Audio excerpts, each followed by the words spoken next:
Sorry, it was a little difficult to get out of there. It was like 5 people in this meeting. Yeah, share your story, and let's see if we can come up with something. I texted you last night, so on. I've become interested in Uber driving. Yeah. I've been researching it, and I ran into you through YouTube, and I've watched many of your presentations. And Yeah. Excellent, by the way. I'm sure you know that. And I appreciate that. Thank you for saying that. yeah, no, it's really outstanding, and so on. We're kind of in the same business, as I mentioned, and so on. I've been flying for 40 years. Yes. Have, Excellent. jet time and so on, and I've probably picked up more, senior senators and ex-presidents. And, Yes. Fantastic. those type of clients and the Hollywood crowd and so on, just like you have many times and so on. So I've done that on the aviation side, and I'd like to do it on the Yeah. Uber side and Lyft side. Super interesting. And the one thing is, which is cool, you have an amazing story, and one of the opening questions that you get in this game is like, they say, what besides Uber or Lyft do you do, or what did you do, and then with your, and that sort of like opens the door to talk about what you sent me in the email, which is fascinating, right? So and the moment that the people get excited about something, or they feel like they've learned something new, and you bond with them, you then get the chance of building up that relationship, as you have done in the past, over all those years flying those people. So the ideal category, I would say, and because you've dealt with so many people, the ideal category for you would definitely be black SUV. You know what I mean? I honestly think that you might get a little frustrated in UberX, based on your background. I don't know your entry level, what you want to buy, what car do you drive, what were you thinking of getting, of course, to learn the ropes, UberX is fantastic, a Prius or something like that is fantastic, but if you want to sort of jump a little bit ahead because of your know-how and your experience, I don't see there being any problem jumping into select black SUV or even luxury, luxury being the big BMWs, the big Mercedes-Benzes. However, luxury is a business that you have to build up over a period of time. It doesn't just make you money overnight. It's a very slow category, by the way. It's not really booked very often, but when you impress someone in the Lux category, you usually have them forever. They just want to be driven by you. So I have dealt with those guys, when we arrive at a destination and so on, that the people that I used to fly, yes, they had specific people that picked them up. It was only that, and so I'm very used to that. But I would assume that I would need to start at a lower level, and that's why I had mentioned, Uber XL. okay, And it kind of kills two birds with one stone, so to speak, because I need a new car. Okay.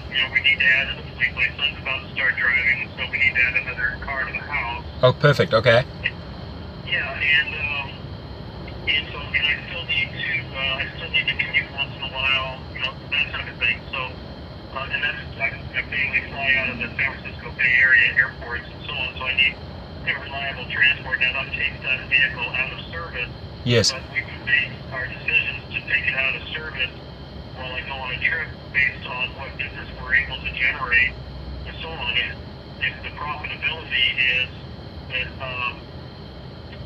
it means that the car needs to stay in Sacramento and work with my wife, who wants to drive also, okay, then we would do that, and then we go to plan B to get another car on top of that, trade one of the old ones or whatever. So correct, yeah, we've got some flexibility there and so on. That's why I was talking about which car do you think and so on. And I agree with you. I'd like to end up at the higher end. yes, That's the way I've always tried to pursue my career. yes, So on, I own the best airplanes. I like to drive the best cars, the best clients. So okay. So yeah. So yeah, you're in an interesting situation, and if I've heard you correctly, I mean, you could also put this XL. Let's say it's a Toyota or it's a Honda Odyssey. You could put it to good use in your private life as well, right? Agreed. Yeah, and I would think so. And it kind of covers all the bases as I kind of dabble, get my toe into this thing, and so on. Yes. I believe I would be successful in it because I'm already doing the research. That's what I've been doing while I was waiting for your call back. Yeah. So that we can get out there and get the business, be in the right spot. I've seen many of your videos, and I totally agree with your approach. Yeah. On what you're doing is excellent. I totally see the path. Yeah, I mean, I generally, I always try and elevate the people after a specific amount of time, but I also think at the same time you have a huge head start here, right? So this would be the best category to enter. Would be XL, because firstly, it's super busy, right? It is the economic way for these big groups to travel. They just say, you know what, I'm fitting the same amount of people in an XL versus an SUV, and I'm getting it for a fraction of the cost. So XL is super busy, as you will see, and it's it's been added not too long ago, and it's been well received by passengers and the public, and it's a commonly booked way of transportation to move big groups around. You get good chances of a lot of airport runs, a lot of tips. Now the only difference is that you're not going to get your clientele that you used to in that category, because they tend to be a little bit more, I hate to say it, a little bit more snobbish, and they rather go with an SUV or Lux because they've got the money. They've got the money and they want to arrive in a big SUV, and it's a little bit more about showing off and prestige and all of that. But this would be the very best entry level, where you would be busy, you're not using up as much gas. I mean, by the way, the difference between driving a Honda Odyssey or a Toyota minivan and a suburban SUV, I've got the numbers as far as what I was using gasoline wise. It's day and night, right? After a week, it's day and night. The Suburbans just guzzle those big engines, but it truly is, I think, where you want to head to, where you want to go, because it's a fun category, and because I get the chance to hand out a lot of business cards, and I get a lot of repeat clients that just that I get there, they give me advance notice, I put the trip through Uber, so I don't circumvent Uber. They basically request the trip when I'm right there, so geographically we're right on top of each other. They request, I accept, and I probably have about 50 of those repeat clients. I can see you doing exactly the same. You know what I mean? You're good. You'd be perfect for that. And then when you're ready, I think you're ready. I think I'd say in 6 or 12 months time, I'd love to have another conversation. You say, you know what, I'm getting an SUV. The only thing there is that the SUV category is shut down in Sacramento, San Francisco, LA, OC. They're just so many of them. But I can also share some. I can also share some exciting news. I signed an NDA with another ride-sharing company that's going to be starting up, which looks so impressive in their model and as far as their features go. And and they're going to make a big splash because there's a lot of money behind them. I signed an NDA with them, so I can't really talk about their model or the name. But I always think there's going to be more and more companies out there that will want and need good SUV drivers. So there'll never be a lack of good, Lux or SUV drivers. There'll always be positions out there. Problem is always to find good people. That's the trick. Yes, exactly. Finding good, reliable people and so on. That's the nature of my business. And yeah. We find that even among pilots. Yes. So, so I'm all in for that, and I want to work towards that goal and so on. But I thought this was a reasonable goal given our situation and our needs and so on. And I wanted to talk with you about that. Yeah. As far as car, we've had great success with the Honda Odyssey and so on. I went and looked at a new one today to see how to see the ingress and egress into the third row, into the back, and so on. And I compared that against the Mercedes, the GL 450. Yes. It's about the same, but I wanted to get your opinion vehicles do you think would be, I mean, because I want to build up clientele, I want to build up the business card at the appropriate time and so on to get the referrals to do what you were talking about. Yeah. Are you going to be able to build that business with a Honda or a Toyota Sienna? You're gonna have it's gonna be a much easier a task for you doing that with the Mercedes, okay? And by the way, you are gonna get more 5-star ratings just based on the fact that it is a Mercedes 450, right? We're talking 450, right? Yeah, I had a feeling you would say that. Of course, you know what the cons are already, the price and the gas. But as far as building up repeat business, as far as getting secure 5-star ratings all the time, you know, they're going to love you for the fact that they get to drive in that car in XL. You know, the economic, if you look at the sheer numbers of XL, I just look around LA, yes, the majority of them happen to be Odyssey and that Toyota. I've driven both, also drove it in Hawaii. I mean, it's a solid car that doesn't use much gas and it's not too heavy on repairs. But if you have the money for the down payment on the Mercedes and you're really thinking of building clientele that you can then eventually move into the SUV category, because, you know, I think those people will stay loyal to you. It's more about the personality and the driver, right? If somewhere down the line a year later you said, you know, by the way, you pick them up in an SUV, you can always let that SUV run in XL, Black, and SUV in 3 categories. And who knows what categories they have by then. I mean, they change it up all the time. But, you know, I think your safest... If I stay with the Honda or the Sienna, should I shoot for a black car or any color? Yeah, no, I would get black interior, black exterior. Okay, I knew I was right on that because that's the direction I wanted to go. Yeah, because some of these new companies that are emerging, you know, they're pretty much following the Lyft and Uber model. And, you know, if you, let's say you're driving for both Uber and Lyft, if you have that black sort of synthetic interior, your car would qualify like in 3 categories immediately in Lyft. That would be the Plus, the Premier, and the Regular.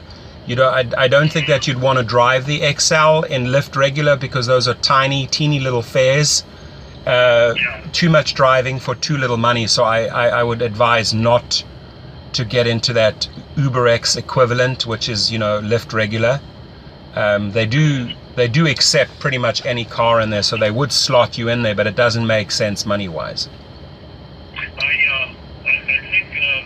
think you're forming the opinion that I was kind of working on, and so on is to get going with a black Odyssey or Sienna in XL, get my feet wet. Yes. And we take care of the family car issue, and then once we're confident, is spring for the luxury car. Yes. And go for multiple categories and so on, and hopefully something will open up in Sacramento by then where I could jump into those categories. Yeah, I mean, I think luxury will always be open because there's not too many of them around. You know, you also need your TCP license for that. And, you know, basically it's like a limo. You know, it's that license that you get from the state. You pay it annually. You'd also need a commercial license for the, you know, whether it's a 550 Mercedes or a big 750 or larger BMW. Just great. The clientele that you know driving those ones, just, you know, it's very, very area specific. Like in LA, you'd have to be in Bel Air, Beverly Hills, Pacific Palisades, Brentwood, and then of course in San Francisco, more around the high-end hotels, high-end areas to get bookings in that vehicle, you know. But once you got those guys in there, they generally repeat clients. How hard is it to get TCP license? And I saw your video on the commercial insurance. Yeah, the commercial insurance, the one that I suggest, I mean, I've shopped far and wide. The one that I suggested is up in New York. I know that they have representatives down here as well. I think I even put the phone number in there. The TCP license is fairly straightforward. You go through the government website, fill out the application, then you have to pay the fees. It takes a little time, but there's no hiccups involved, you know. I'd say the biggest hurdle that anyone has to go through, I think, in this entire process is passing the background check. I see a lot of people fail the background check. So you through that, you don't have any problems there. Yeah, no problem. TCP, you know, whichever car you decide to drive, you know, whether it's suburban or the Lux, it's transferable. You're paying for that license, you know, you just transfer that to your vehicle. It's not difficult at all. It really isn't. What's the cost to I will get you the cost of that. I'd have to speak to Michael. Michael's my business partner. We have like 17 vehicles, so we do like an umbrella insurance, an umbrella TCP. It's always just like an added extra that you pay per additional license. I can get you the, like, I'll ask him what the standalone fee is, and then like if you're building out a fleet, you know, there's just additional costs. But you have like an established account with them, and then you just pay extra costs. I can get the numbers for you if you're interested in those. At some point, yeah, no hurry, but later on, I'd definitely be curious if we find success with this, and I expect to. Yeah. You know, I'll definitely be interested in moving in that direction later on once I can build business. Yeah, and then you know, geographically, of course, airport is always like the number one destination for larger cars or larger groups. So wherever you could sort of see yourself starting off from, as long as you get a good, nice, long ride into the airport, you know, you'd rather do longer trips and fewer trips per day, and just, you know, make the money that way versus doing all these tiny little trips. I often just log off after the airport and then shoot all the way back out again. You know, I'll go all the way out to Calabasas, Hidden Hills, Thousand Oaks, and usually those trips take me all the way back in. And that goes for the XL and for the SUV. I've seen that same pattern, that people will use it on the big holidays, you know, 4th of July, a lot of families move around, you know, a desert trip, Coachella Stagecoach, fantastic car to drive, busy Friday, Saturday, Sunday, super, super busy. You know, so any of those big events around you, and then you're in San Fran?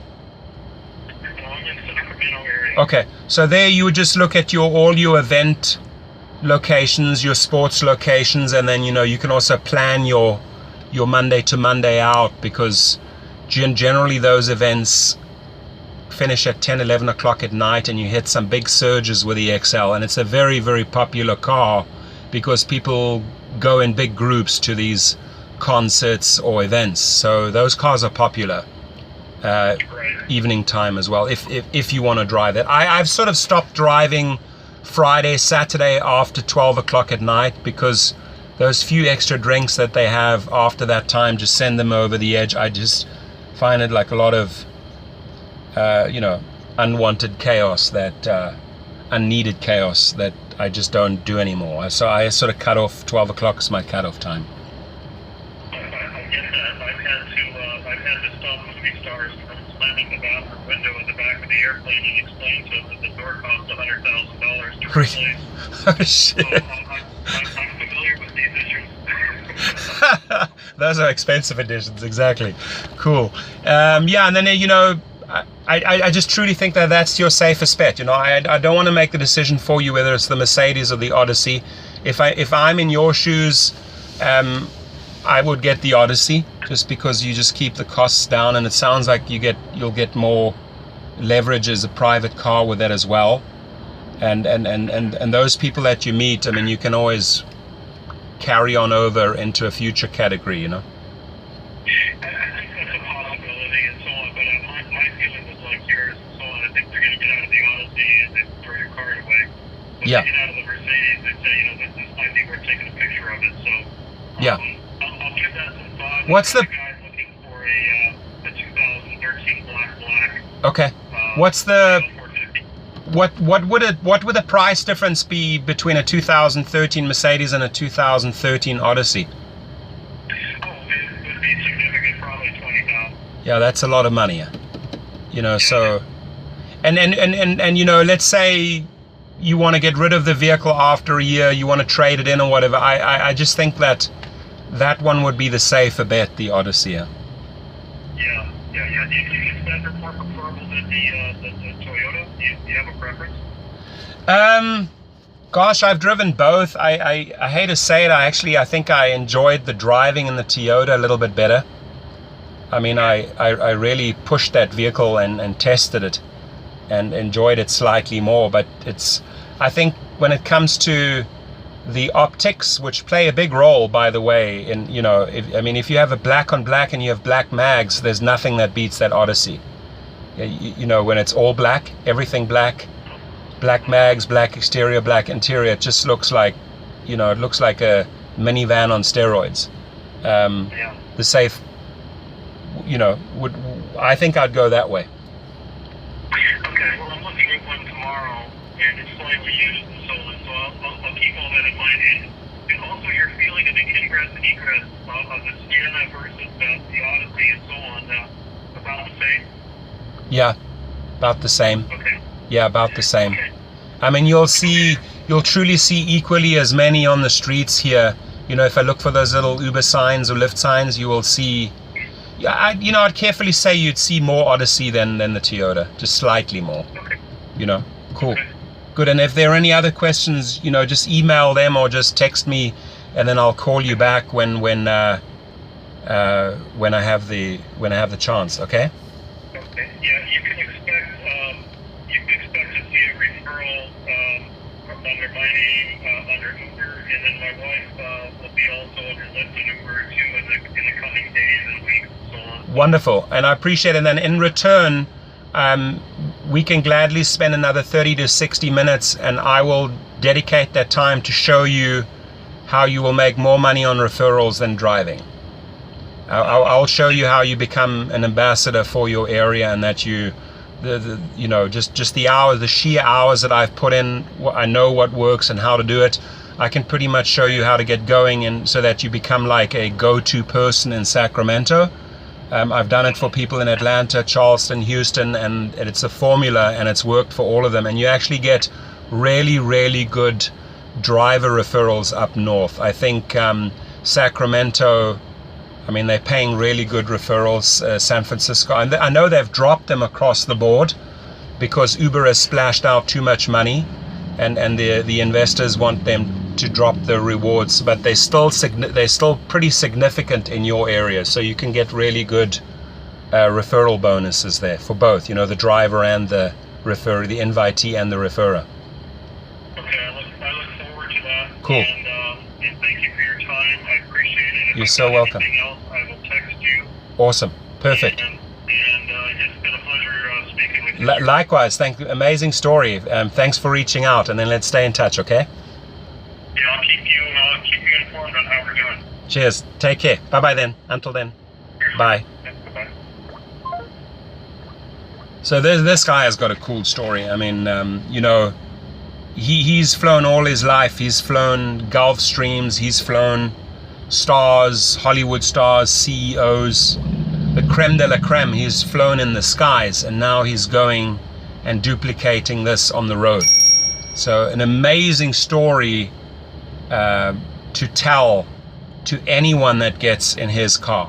I imagine the guy could write a book on all his experiences up in the air. Okay, and he'd be the best candidate for SUV and luxury. I can already feel it. That's where he's going to be. But I think he's doing it the right way. He's not jumping in X because he's just not a Uber X driver.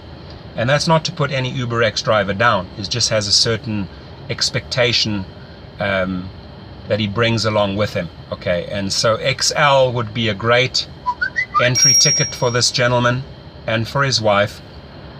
And they're going to do well there. And I predict within 6 months I could get a phone call and hear that he's in SUV or in the luxury division, building up a fantastic clientele that he's already used to, because he's got a lot of names and a lot of people already know him. So I learned a lot. I appreciate that call. Was an amazing conversation. And yes, I'll always be there. If he has follow-up questions, I'll help him out. I wish him very, very well. And I wish his wife well in the start with Uber and Uber XL. And safe driving, my friend. Bye-bye.